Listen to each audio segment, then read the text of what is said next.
करके तुम्हें खुदा का वास्ता दौलत देख करके बेटियों को बदअकीदों में न झोंका करो। ये जिंदगी कितने दिन की है? 60 साल, 70 साल, 80 साल, 90 साल, 100 साल, बस उसके बाद तुम्हें भी कफन में लिपटना पड़ेगा। यार ये 70 साल तो बिना खाए भी गुजर सकते हैं, 80 साल बिना नया पहने गुजर सकते हैं, बिना सोना चांदी के गुजर सकते हैं, लेकिन कब्र की जो जिंदगी है वो ऐसी जिंदगी है, आखिरत की जो जिंदगी है वो ऐसी जिंदगी है जो खत्म ना होने वाली जिंदगी है। अगर ईमान बचा के ले जाओगे, हमेशा राज करोगे, ईमान खत्म कर दोगे, मुसीबत में पड़ जाओगे। आज रोते को 4 हाथ रख देते हैं, आज रोते को कोई सीने से लगा लेता है, आज रोते को कोई तसल्ली दे देता है, लेकिन कब्र में कोई तसल्ली देने नहीं आएगा, हश्र में कोई तसल्ली देने नहीं आएगा, जहन्नम से कोई निकालने नहीं आएगा। सिर्फ वही निकालेगा जिसकी मोहब्बत में जीना है और जिसकी मोहब्बत में मरना है। इसीलिए तो बरेली वाले ने कहा था, आज ले उनकी पना, आज मदद मांग उनसे, कल न मानेंगे कयामत में अगर मान।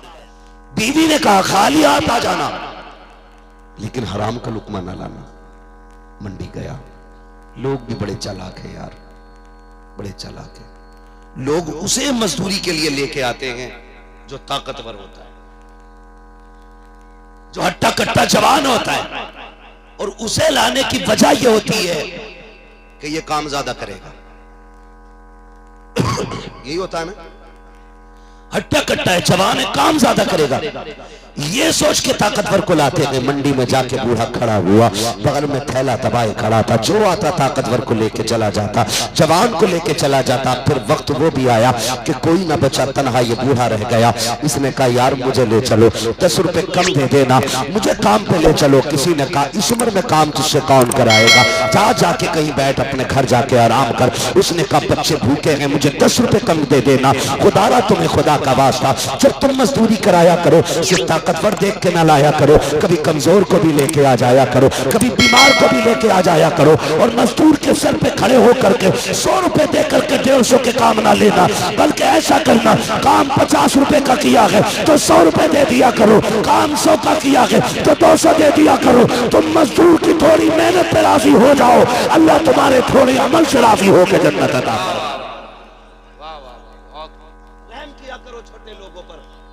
अपने नीचे वालों पर रहम किया करो। क्या करे प्रधान के 100 बीघे धान थे, बना फिर प्रधान, मजदूरी नहीं देता 10 दिन तक, धान कटवा लेगा, साहब पैसे चल बे, 400 रुपल्ली के लिए चक्कर काट रहा है। प्रधान ये तेरे लिए रुपल्ली होंगे, लेकिन ये किसी के दस्तरखान का इंतजाम भी हो सकता है, किसी के हॉस्पिटल की फीस भी हो सकती है, किसी के घर का चराग भी हो सकता है। 400 रुपए तू नहीं जानता, ऐसा भी कोई मजदूर होगा जो घर से कह के गया होगा शाम को आऊंगा बेटे, मजदूरी का पैसा मिलेगा। बच्चों ने कहा होगा अब्बा हमने कभी सेब नहीं देखा, हमने कभी अनार नहीं खाया, इसने शायद वादा किया हो बेटे शाम को पैसा मिलेगा, तेरी ख्वाहिश पूरी करूंगा। खुदा की कसम तुम भी औलाद वाले हो, प्रधानों, जमींदारों, ठेकेदारों, पैसे वालों, अगर तुम अपने बेटे की खुशी पूरी करते हो तब तुम्हें कितना सुरूर मिलता है। तुमसे ज्यादा सुरूर गरीब को मिलता है जब बेटे की खुशी पूरी करता है, जब बेटे का ख्वाब पूरा करता है। तुम नहीं जानते हो, तुमने तो ये कह दिया कि 400 रुपये के लिए इतने चक्कर लगा रहा है, लेकिन तुमने ये नहीं जाना ये भी तो हो सकता है उसके दस्तरखान पे प्लेटें रखी हो, ये भी तो हो सकता है बीवी चूल्हे में आग जलाए बैठी हो, आटा लाएगा तो रोटी बनेगी। खुदारा मजदूर को धक्के न दिया करो। मेरे नबी ने तालीम दी थी कि मजदूर को मजदूरी पसीना सूखने से पहले दे दिया करो, इसलिए कि तुम अमीर हो, तुम्हें नहीं पता रोटी कैसे आती है। गरीब से पूछा करो एक वक्त का खाना कैसे आता है। हाँ लॉकडाउन हुआ, कितने लोग तो गुर्बत से फाके से मर गए। दुनिया कह रही थी कोरोना ने मारा है, मैं कहता हूँ कोरोना ने रखी बल्कि लोगों के सितम ने मार दिया है। हमने उन्हें ज्यादा राशन दिया जो जात के बेफकीर थे, बिरादरी के भिखारी थे, उनको हमने दिया था, लेकिन जरूरतमंदों को कभी नहीं सोचा। एक अच्छा भला इंसान जो सोसाइटी में इज्जत से रहता था कैसे रह पाता। मेरे पास राशन नहीं है, किससे कहता आटा नहीं है, किससे कहता का चावल नहीं है, वो इज्जत से घर में बैठा रहा। और यार सिर्फ चेहरे देख के ना है फैसले किया करो। किसी की मुस्कुराहट के पीछे गम भी होते हैं, किसी के लबों की मुस्कुराहट के पीछे सदमे भी होते हैं। ये ना सोच कि ये मांगेगा तब दिया जाएगा। अगर तेरा पड़ोसी है और चूल्हे से धुआं नहीं उठा, एक बार पूछ ले यार आज कुछ पका नहीं है क्या? क्यों आग नहीं जली थी? तुम्हारे घर से धुआं नहीं उठा? अगर कहते बस यूं ही काम चल गया, समझ लेना आज इसके घर खाने नहीं है। अपने आगे का उठा, जा उस भूखे के आगे ले जाके बैठ जा। खुदा की कसम काबे में जा करके लोगों पे लुटाने में इतना रब राजी नहीं होगा जितना भूखे पड़ोसी को खिलाने में अल्लाह राजी हो जाए। लेकिन हम तो खिलाते भी उन्हें हैं जहां नाम हो। बुरा ना मानिए, दे दिया करो टाइम से मजदूरी, दे दिया करो। मंडी से कभी लाओ ना, एक ताकतवर ले आओ, एक कमजोर ले आओ। किसी का चूल्हा तेरे घर से चल जाएगा तो खुदा की कसम तेरा काम भी महशर में किसी के इशारे पे चल जाएगा। तुम नहीं जानते हो ये भूखे पेटों की दुआएं कितनी बड़ी होती हैं। तुम नहीं सोच सकते ये जो भूखा मैदा होता है और जब रब की बारगाह में आवाज देता है, ये फिर टाली नहीं जाती है, फिर टाली नहीं जाती है। मुझे वो नौजवान आज तक याद है, उसने मुझसे एक दिन फोन करके कहा, कहने लगा हजरत जी मैं गाड़ी चलाता हूं। ताज्जुब हुआ कि रात मेरी आंख लग गई और 1-2 मिनट सोता रहा मैं, लेकिन शुक्र अल्लाह का कि मेरी गाड़ी पलटी नहीं। मेरा हाथ देखें कैसा एक जगह डटा रहा नींद में भी। मैंने कहा यार बता कौन सी नेकी करता है, कौन सी नेकी करता है? उसने कहा कि जब भी मैं गाड़ी से वापस जाता हूं ना, अपनी कमाई का 10वां हिस्सा जाके ना मैं मदरसे के तलबा को दिया करता हूं। मैंने कहा तुझसे किसने कह दिया? तेरे हाथ का ये एक्सपीरियंस था, तेरी जिंदगी का तजर्बा था, या तेरा पुराना ये मश्क की कारीगरी थी? नादान तू सो गया था, रब की रहमतों ने तेरी गाड़ी संभाल रखी थी, किसी की दुआओं ने तुझे संभाल रखा था। हाँ, भूखे पेटों की दुआएं बड़ी जल्दी कबूल होती है। कोशिश ये करना तेरी वजह से किसी का चूल्हा जले, तेरी वजह से किसी के घर के अंदर दस्तरखान पे रौनक आए। बुरा ना मानना, मैं कहता हूं खुदा करे हर बंदा मदीने शरीफ जाए, लेकिन लोग कहते हैं अल्लाह का शुक्र है मैंने 12 उम्रे कर लिए, 13 उम्रे कर लिए। ओ यार कब जाता है? मैं उम्रा करने रमजान में जाता हूँ। मैं कहता हूँ जब तू 13 उम्रे कर ही आया है, 1 उम्रे का पैसा गांव के गरीबों में तकसीम कर। कितने ऐसे गरीब रोजादार होते हैं जिनके यहाँ इफ्तारी के लिए पानी के सिवा कुछ नहीं होता। तूने गुंबद खजरा के साए में बैठ के इफ्तारी की तो क्या की? उन्हें भी तो देख लेता जो अपने बच्चों के रोजे रखवा के सिर्फ पानी लेके दस्तरखान पे बैठे होते। उस पैसे से तुम नहीं जानते, कई बच्चे नहीं भाई कहते अब्बा हमें रोजा रखना है। सुना पहला रोजा होता है, बड़ी धूमधाम से रखा जाता है, लेकिन गरीब बाप ये तो नहीं कहता मेरे पास कुछ नहीं है। वो ये कह देता बेटे अभी तेरी उम्र नहीं हुई है, अभी तू बहुत छोटा है। वो अपनी गरीबी को बच्चे के बचपन में छुपाता है। काश क्या ही अच्छा होता, तू ना जाता 1 साल उम्र को, 1 साल तू खजूर इकट्ठा करके गांव के हर गरीब को तलाश करता, चुपके से रात में उसके बाप के हवाले कर देता। वो बच्चों के आगे भी रुसवा नहीं होता। कम से कम तेरी वजह से किसी बच्चे के पहले रोजे पे उसे खुशी मिल जाती। खुदा की कसम मदीने वाला भी राजी हो जाता, काबे वाला भी राजी हो जाता।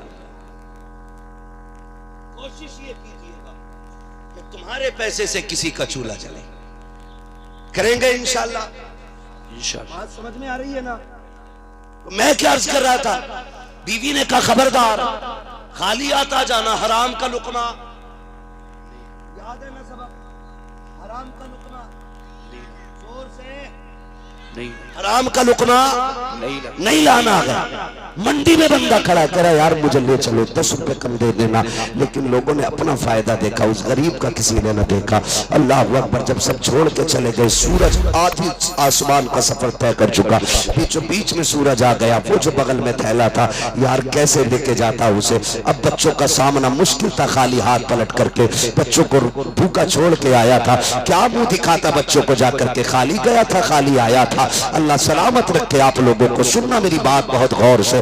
जब कोई नहीं मिला, सुने प्यारे, जब कोई नहीं लेके गया, अब ये क्या करता, घर कैसे जाता, सोचने लगा बच्चों को क्या मुंह दिखाऊंगा, अब क्या किया जाए। उसके बाद उसने दोनों तरफ नजर डाली, सामने मस्जिद का मीनार नजर आया। उसने अपना थैला लिया, मस्जिद में गया, वुजू किया, मुसल्ला बिछाया, रो के कहता मालिक दुनिया वाले तो काम के लायक नहीं समझते हैं, मैं तेरे घर में आ गया हूँ, अब तेरे दरबार में नौकरी करूंगा, या अल्लाह मैं सफाई करूंगा, तेरे घर में झाड़ू लगाऊंगा। मेरे मालिक मेरे बच्चे 3 दिन से भूखे हैं, उनके रिस्क का इंतजाम फरमा दे। ए मर परवरदिगारे आलम, ये दुनिया वाले मुझे नौकरी के लायक नहीं समझते हैं, मैं तेरे घर में मजदूरी करने आ गया हूँ। ये कह के शाम तक मस्जिद की धुलाई करता रहा, सफाई करता रहा। शाम को घर पलटने की बारी आई, दिल ने कहा चल, फिर अक्ल ने कहा अभी उजाला है, बच्चे देखेंगे, कहा तब पुराना है जब बच्चे सो जाएंगे। रात के सन्नाटे पे दरवाजे पे पहुंचा, जैसे दरवाजे पे गया, दस्तक दी, ऐसा लगा जैसे बीवी दरवाजे पे इंतजार कर रही थी। दरवाजा खुला, बीवी ने शोहर का हाथ पकड़ा, उतरा हुआ चेहरा देखा। ये नहीं कहा था निठल्ले आ गया है, खाली हाथ गया था, खाली हाथ आया है। उसने थैला लिया, लेने के बाद साइड से रखा, शोहर से कहा वुजू कीजिए। शोहर ने वुजू किया, अपने मामूलात से फारिग हुए, बिस्तर पे लेट गया। बीवी सर दबाने बैठ जाती है, मेरे सरताज क्या हुआ? कहा मेरी बीवी मैंने आज मेहनत की है, कहा मजदूरी नहीं मिली, कहा इतने मैं मजदूरी मांग ना सका और उसने दी नहीं, कहा मांग ली होती, कहा इतनी बड़ी चौखट पे नौकरी लगी है कि मांगते हुए हया आ रही थी। बीवी ने कहा बड़ी अच्छी बात है, कल जरूर लेके आ जाइएगा। ये कह के अगले दिन बीवी ने फिर भेजा, फिर कहा या कबल हराम, खबरदार हराम का लुकमा ना लाना, लाना तो हलाल का लेके आना। जब दूसरे दिन शोहर पलटा, वही वक्त है, वही आलम है, आके देखा बच्चे फिर सोए हुए हैं। कहता बीवी बता तो सही मेरे बच्चों को क्या खिला के सुलाया? बीवी ने कहा रब का शुक्र है, अगर पाना नहीं था तो क्या हुआ, हमारे घर में पानी तो मौजूद था, मैंने रब की नेमत से बच्चों को सैराब करके सुला दिया है। शोहर फिर बैठ जाता है, बीवी कहती है मेरे सरताज कल जब जाना अपने मालिक से कह देना मैंने 3 दिन काम कर लिया है, 1 दिन की मजदूरी दे दे या इतना दे दे जिससे 1 वक्त का खाना बन जाए, बाकी हिसाब बाद में कर लेंगे। अल्लाह अकबर। जैसी बीवी ने इतना कहा है, चेहरा देखा बीवी का, रोता हुआ चल दिया मस्जिद की तरफ। आने के बाद मस्जिद में सफाई की है, शाम का वक्त आया है, रो रो के कह रहा था ए मेरे मालिक अब बच्चों का सामना नहीं किया जाता, कितनी बार बीवी से मुकाबला करूंगा, ए मेरे परवरदिगार कम से कम इतना तो दे दो कि मेरे बच्चों का 1 वक्त का खाना हो जाए। रो के कहता है मालिक मैं घर से चला था, मेरी बीवी ने इतना कहा था, अपने मालिक से कह देना इतना दे दे जो बच्चों का 1 वक्त के खाने का इंतजाम हो जाए। ये कहते रोता हुआ कहता मुझ पे बेखुदी तारी थी, क्या करता, खाली हाथ से बेहतर था मैंने थैले में मिट्टी रखना शुरू कर दी, मिट्टी भरी ताकि कोई देखे तो खाली न समझे। मैं थैला लेकर के अपनी बस्ती की तरफ चला, रात का इंतजार कर रहा था। दूर खड़े होकर के मैंने देखा देखो बच्चे सो गए हैं कि नहीं, घर की दीवारें नीची थी। उसने कहा मेरे घर से धुआं उठ रहा था, मैंने जब धुआं देखा आगे मसल के सोचने लगा कहीं ऐसा तो नहीं है मेरा घर ना हो, मेरे घर में धुएं का क्या काम, मेरे घर के अंदर तो कुछ पकाने के लिए भी नहीं है। ये सोच करके करीब बढ़े, जाके देखा अपना ही चूल्हा है, दीवार से झांक के देख रहे हैं अपना ही चूल्हा है, उस पे पकवान बन रहे हैं। बड़ी तेजी से दरवाजे पे आए, फिर मामूल की तरह बीवी पहले से दरवाजे पे खड़ी है, जैसे आए हैं बीवी ने वेलकम किया, इस्तकबाल किया, घर के अंदर से खाने की खुशबू आ रही है। अब जरा सुनना प्यारे, जैसी खाने की खुशबू महसूस की, कहते मेरी शरीक हयात बता तो सही ये किसने भेज दिया है? मुस्कुरा के कहती है बड़ा अच्छा है तुम्हारा मालिक। का क्या कहना चाहती हो? का ये किसी और ने नहीं जिसके यहाँ मजदूरी करते हो, ये उसी ने भेज दिया है। बीवी ने हाथ पकड़ा, कहा बस ये नहीं है जरा अंदर तशरीफ लाइए। जैसे अंदर कमरे में लेकर के गई, नेमतों का ढेर लगा हुआ है, हर तरह का गल्ला मौजूद है, सारे फल रखे हुए हैं। कहा ये किसने भेजा है? कहा आपके मालिक ने भेजा है। रोने लग गया, कहा ये तो बता सिर्फ खाना भेजा है या कोई पैगाम भी भेजा है? कहा बीवी ने कहा सरताज वो जो लेके आया था कह के गया है कि मालिक ने ये कहा है अपने शोहर से कह देना वो काम में कमी ना करे, हम उसको देने में मजदूरी में कमी नहीं कर सकते।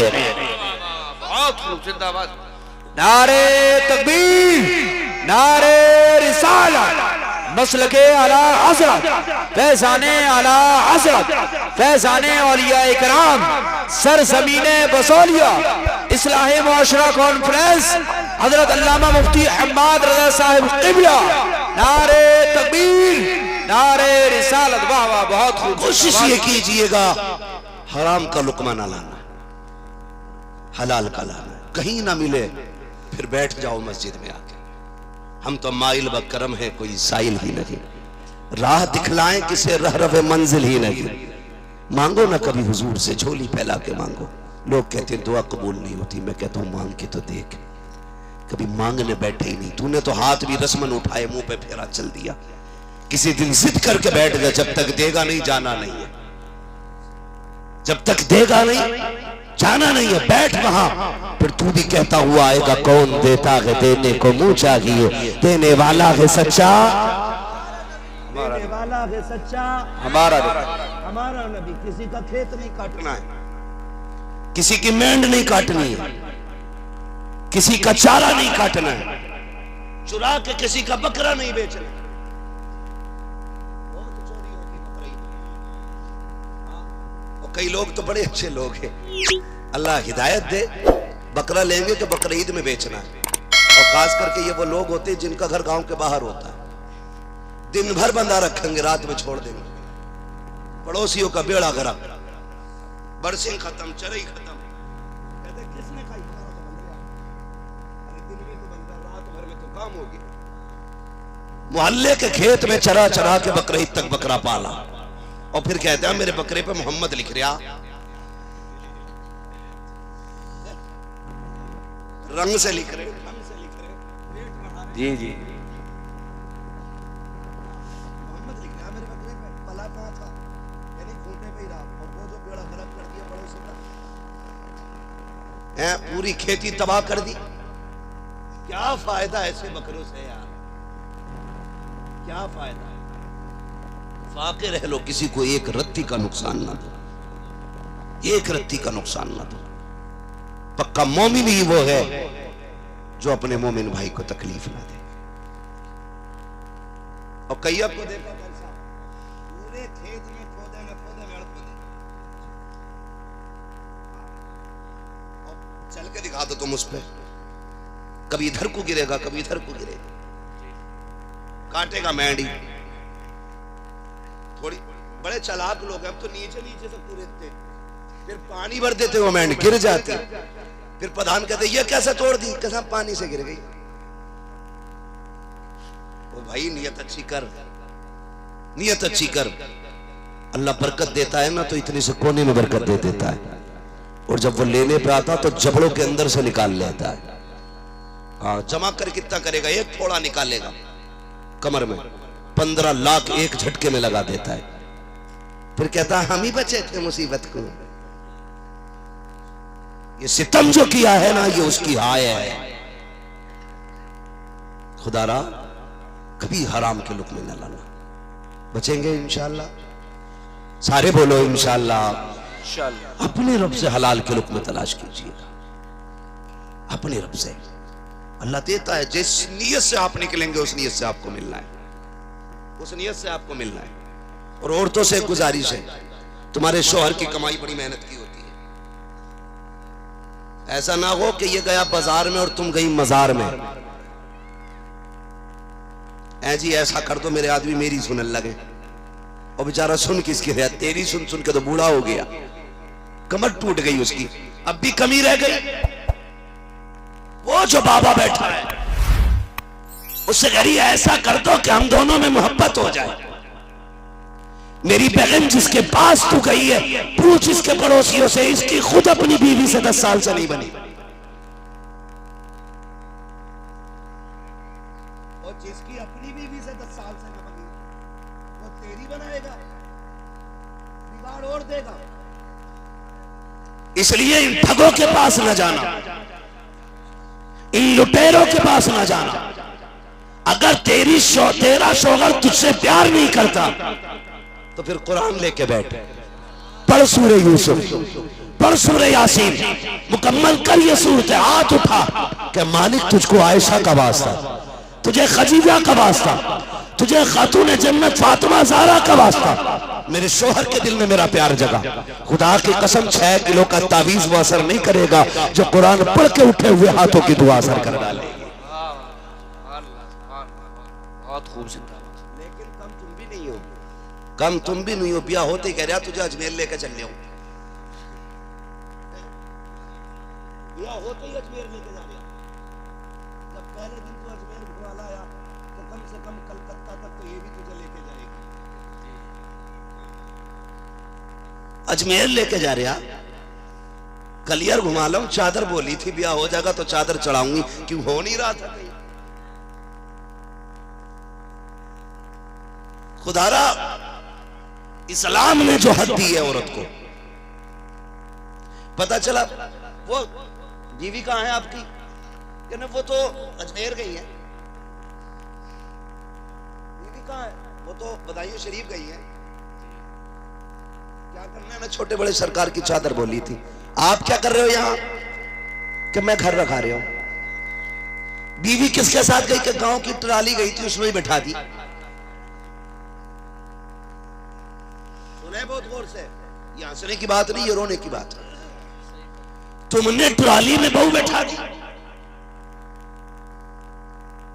100 का नोट रख दोगे कहीं चौराहे पे, उठा और लाओगे कहीं पड़ा मिल गया तो। ये मामला है। गिरे पैसों को फट से उठाता आदमी, कोई देख नहीं, ऐसा रख के दाएं देखा कोई देख नहीं। हम 100 रुपए रोड पे नहीं डालते क्योंकि हमें लगता पैसा प्यारा है, लेकिन मेरे नबी ने फरमाया था मोमिन की इज्जत काबे की इज्जत से ज्यादा बड़ी है।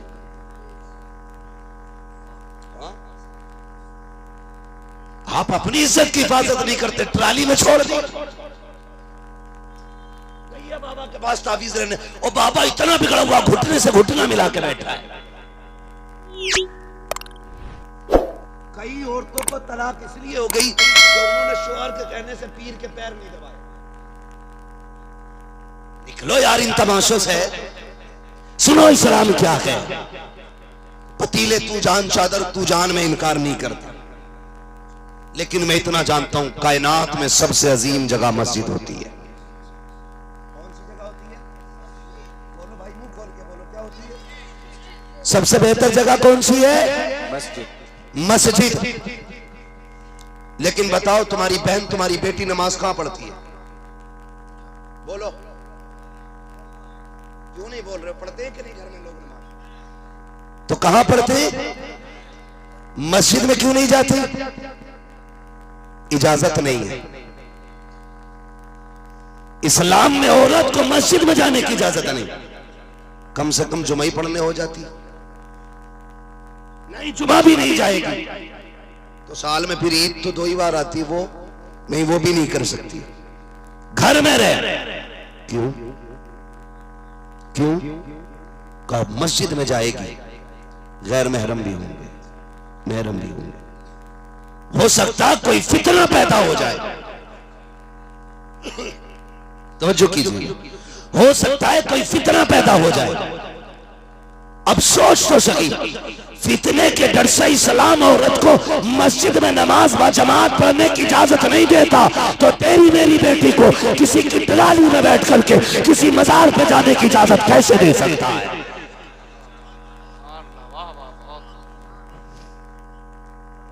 जिंदाबाद। ये जो रचना करम सिंह के साथ आ रही है, उसकी वजह ये है कि जो ये जो आता है ना बिल्कुल बेटे की तरह है। जाओ करण, बेटी को दवा दिला लो, लो उसको दवा दिला लो। इस्लाम की हकीकत जानते हो आप? इस्लाम का अपना एक मिजाज है।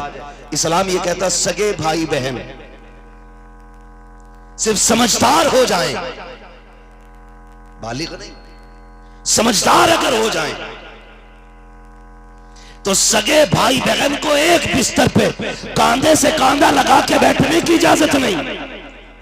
जो इस्लाम सगे भाई बहन को कांधे पे कांधा लगा करके चारपाई पे बैठने की इजाजत नहीं देता, वो तेरी बेटी को गैर की मोटरसाइकिल पे चिपक के बैठने की इजाजत कैसे दे सकता है?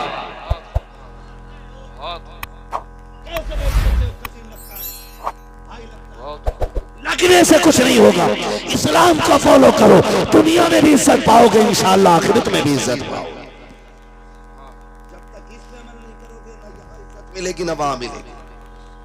करेंगे इंशाअल्लाह, करेंगे कोशिश। मेरी बेटी मेरी बहन, तेरी कमाई तेरे शोहर की कमाई बड़ी मेहनत की है। कोई बाबा भी अगर तुझसे ये कह दे तुझ पे 6 का साया 18 का साया है, और बताते क्या है 18 का, अगर औरत हाथ दिखाने जाती है तो बड़े मकार होते, कहते कमर में दर्द रहता कि हाँ, घुटनों में दर्द रहता कि हाँ, पिंडली भी हटती होंगी कि हाँ, कि फेफड़ों के बीच में भी तकलीफ रहती कि हाँ, कि बस तुझ पे 8-10 जिन्नात का असर है। जाओ, ये जो मैंने बीमारियां बताई है ये 99% औरतों के अंदर होती है, ये सब जानते हैं। मेरी बहन तो इतनी सीधी है, तूने सोची बाबा को बिना देखे कैसे पता? क्योंकि पिटते पिटते बाबा के खुद ही जगहों पे दर्द हो रहा है, उसे पक्का पता है। आज जिसे अपना नाम लिखना नहीं आता वो इतनी जानकारी कहां से पा गया भाई? चोर है भाई। इसे 5-6 के बदले में पैसा ना दे, उसी पैसे से अपने शोहर की खिदमत कर। इसके तावीज से वो असर नहीं होगा जो तेरी खिदमत से शोहर के दिल में असर हो जाएगा। खिदमत कर शोहर की, जब बाहर से थक के आए दरवाजे पर इस्तकबाल कर, जाने लगे तो दरवाजे तक छोड़ने के लिए जा, उसे सैकड़ों गाली देकर ना भेज, अल्लाह करे तू लौट के ना आए, तू मर जाए, तेरा जनाजा सज जाए, तेरा बेड़ा गर्क हो, तुझे देखना नहीं चाहती। जबकि वो जाने लगे तो मुसल्ला बिछा दे, कहते मालिक तेरी हिफ्ज़ो अमान में भेजा है, खैरियत से वापस लाना, परदेश गया है। तेरी ये दुआएं निकलेंगी, खुदा की कसम, रिज़्क़ भी साथ आएगा, सेहत भी साथ लेके वापस आएगा। तो ये मेरी बहनों तुम्हें करना है, अपने शोहर की जिंदगी की दुआ मांगना, उनकी दराजी उम्र की दुआ मांगना, उनकी खिदमत, उनकी रजा की दुआ मांगना। हाँ, ना जा तू चल के कलियर रो अजमेर, चल के 2 कदम शोहर के बिस्तर तक जा और मोहब्बत से पूछ कुछ चाहिए, कुछ चाहिए। अगर वो तेरे लहजे में प्यार देखेगा, वो शोहर है। तेरे लिए धूप खा के आया, तेरे लिए गालियां सुन के आया, तेरे लिए बोझ उठा के आया, क्या वो तुझसे प्यार से बात नहीं करेगा? हैं? जब अपना ही मुंह सीधा ना तो तुझे प्यार किधर मिलने वाला भाई? मुंह पे बारा ना बजाया कर, भूतनी ना बना कर। एक साहब कहने लगे हजरत देवा शरीफ में भी ने दिखा लिया और कचौचा शरीफ में नीर में भी नहला ले, उसको भूत ही नहीं उतर रहे। तो मैंने कहा भूत होंगे ही नहीं, उस पर कहीं दौड़े पड़ते हैं। मैंने कहा भूत उससे उतरते हैं जिस पे भूत हो, जो खुद भूत नहीं हो उससे कुछ नहीं उतरा करता। तो ये भी ख्याल कीजिएगा, घर में कुरान की तिलावत आम करें। बेटियों से कहिए फजर पढ़ के कुरान खोल लिया करें। जहां कुरान पढ़ा जाता है वहां शैतान नहीं आया करता है। कुरान पढ़ा करें, फजर बाद तिलावत होनी चाहिए। तुम जो बीवी की खुशी के लिए इतना बड़ा एलसीडा लगा देते हो ना, एलसीडा, फिर उसमें देखो वो नमाज छोड़ सकती है, सीरियल नहीं छोड़ेगी। वो कुरान छोड़ सकती है, सीरियल नहीं छोड़ेगी। उसकी जो नौटंकी होती है वो सेम घर में होने लगती है। जब घर में हुई तो पता चला वो देवर के साथ भाग गई, वो साली को लेके भाग गया, वो खाला के साथ फरार हो गया। क्यों? नौटंकी अब जैसी देखोगे वही तो बनोगे ना। पढ़ कुरान तर्जमे के साथ, कंजुल ईमान खोल के बैठा कर। हाँ, जब खुदा की कसम पढ़ोगे ना कि कयामत इतनी सख्त है कि कलेजे फाड़ देगी, तो फिर सोचोगे गुनाह करने से पहले। तिलावत किया करो कंजुल ईमान के साथ। तर्जुमा आला हजरत जो है कंजुल ईमान वो पढ़ा करो। उसके अलावा बाकी तर्जुमों से बचना। सबसे बेहतर तर्जुमा कंजुल ईमान। इससे खुदा की कसम घर में रहमतें भी आएंगी और अकीदे भी सलामत रहेंगे। करेंगे इंशाअल्लाह कोशिश, जितनी बातें मैंने की है। अल्लाह ताला हमें हुजूर का सच्चा पक्का इश्क अता फरमाए, हमारी कौम को मसलक आला हज़रत पर मौला करीम जिंदगी अता फरमाए, पाइंदगी अता फरमाए। फरमाया गया, ए ईमान वालों, अपने आप को और अपने घर वालों को जहन्नम की आग से बचाओ। कोशिश कीजिएगा अपने बच्चों को कुरान जरूर पढ़ाइए, मदरसे में बच्चों को जरूर पढ़ाइएगा। मैं इस चीज़ से कभी नहीं इनकार करता कि तालीम हासिल ना करें। मुझे खुशी होती है मेरी कौम का कोई बच्चा IPS IAS बनता है, तो MBBS हो तब भी कलेजे ठंडे होते हैं, क्या हमारी कौम आगे बढ़ रही है।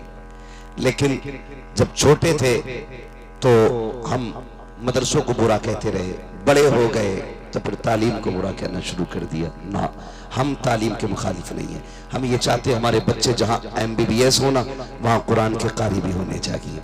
इसलिए कि हमारा बेटा अगर डॉक्टरी की कुर्सी पे बैठ के खुराक देगा ना, 3 मरतबा महबूब पे दरूद पढ़ के गोली पे दम करेगा, भले ही उसके साल्ट में फायदा हो ना हो, मुस्तफा की दरूद में फायदा हो जाएगा।